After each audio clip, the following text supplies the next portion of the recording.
السلام علیکم۔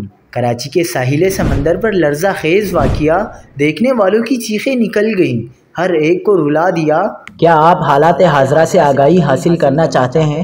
خبر کے پیچھے چھپے اصل حقائق جاننا چاہتے ہیں تو ابھی سبسکرائب کیجئے دل پاکستان کو اور ساتھ ہی گھنٹی کے نشان پر کلک کر دیں۔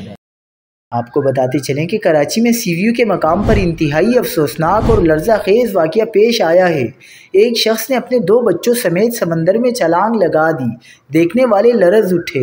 رپورٹ کے مطابق سی ویو پر 2 دریا کے قریب سمندر میں 3 افراد کی ڈوبنے کی اطلاع پر ریسکیو ٹیمیں روانہ ہو گئیں۔ عینی شاہدین کے مطابق 40 سالہ شخص اپنے 2 بچوں کے ہمراہ ساحل سمندر آیا۔ پولیس نے بتایا کہ اس شخص نے اپنے بچوں سمیت سمندر میں چھلانگ لگا دی۔ عینی شاہدین کے مطابق بچوں کی عمریں 6 سے 7 کے درمیان ہے۔ پولیس نے کہا کہ تینوں افراد کی تلاش کے لیے ریسکیو آپریشن جاری ہے۔ موقع پر موجود افراد نے یہ دل دہلا دینے والا منظر دیکھا تو سب کی چیخیں نکل گئیں۔ علاقے میں فضا سوگوار اور ہر آنکھ اشکبار ہو گئی۔